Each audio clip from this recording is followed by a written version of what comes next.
Selamat ketemu lagi dengan saya Yuswong Banyumas dari My Story Channel. Kula nuwun. Assalamualaikum warahmatullahi wabarakatuh. Om Swastiastu, Namo Buddhaya, Salam, salam kebajikan, salam Nusantara, salam budaya, Rahayu. Seperti biasa kita ngobrol-ngobrol tentang keadaan kekinian yang sedang terjadi di negara kita dari sudut pandang masyarakat kecil seperti saya dan saudara-saudara saya yang lain, terutama tentang suhu politik di Indonesia yang semakin hari semakin hangat, semakin panas, membuat runyam masyarakat kecil yang biasa di sawah dengan tenang dan damai mencangkul, menggarap ke sawah ladang, menanam jagung, menanam padi. Nah, sekarang mereka harus menyempatkan diri untuk duduk di pematang sawah ngobrol situasi kekinian. Ini karena ada fenomena yang tampak jelas dilihat oleh masyarakat kecil, betapa di tingkat atas, di pusat itu mulai terjadi benturan-benturan. Kalaupun belum terjadi benturan, mulai pasang badan, pasang kekuatan untuk bersiap diri ketika suatu saat terjadi tabrakan. Nah, sebagai contoh adalah ada satu kelompok. Di situ ada ex Napiter, ada ex HTI, ada ex FPI, ada FPI Reborn. Mereka mengusung paham khilafah untuk mendukung salah satu calon presiden. Ada lagi calon presiden yang tiba-tiba jilbaban, pakai peci. Kemudian ada lagi tokoh yang konon mau nyapres juga, yang ketika partainya mengadakan kegiatan tidak diundang. Ini sesuatu fenomena yang menurut masyarakat kecil ini jadi lucu. Kenapa orang-orang di atas sana ini tidak bicara tentang kebangsaan, tidak bicara tentang nasionalisme, tidak bicara tentang bagaimana kita membangun negeri dengan kekuatan bersama untuk mewujudkan Indonesia yang aman, tentram, dan damai. Kenapa mereka justru saling pasang badan, saling gontok-gontokan, saling lempar, saling adu argumen, kemudian saling menjelekkan, saling menghakimi. Ini sebuah hal yang menurut rakyat kecil bikin jadi suasana tidak nyaman. Barangkali ada pokir-pokir yang menyiapkan dana besar agar Indonesia menjadi runyam.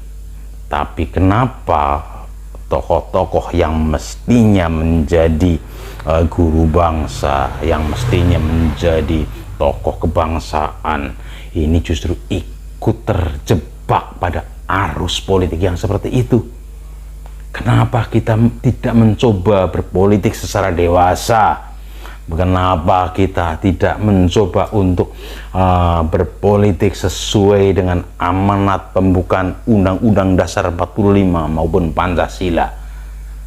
Ini sebuah hal yang menurut saya kontradiktif, kontraproduktif, dan wan prestasi terkait dengan eksistensi Negara Kesatuan Republik Indonesia.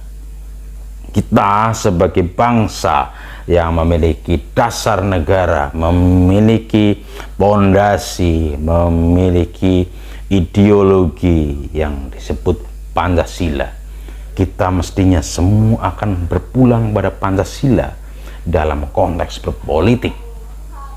Kita seharusnya bersama-sama membangun negara ini dengan konsep yang tertuang di dalam Pancasila.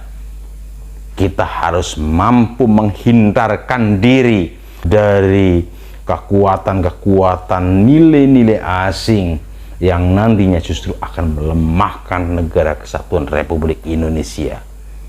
Kalau ada paham-paham lain di luar paham yang berdasarkan nilai-nilai yang mengindonesia, berdasarkan nilai-nilai Pancasila, maka harusnya pemerintah ini harusnya membuat undang-undang yang bisa mengeliminir kekuatan asing dalam konteks berbangsa dan bernegara.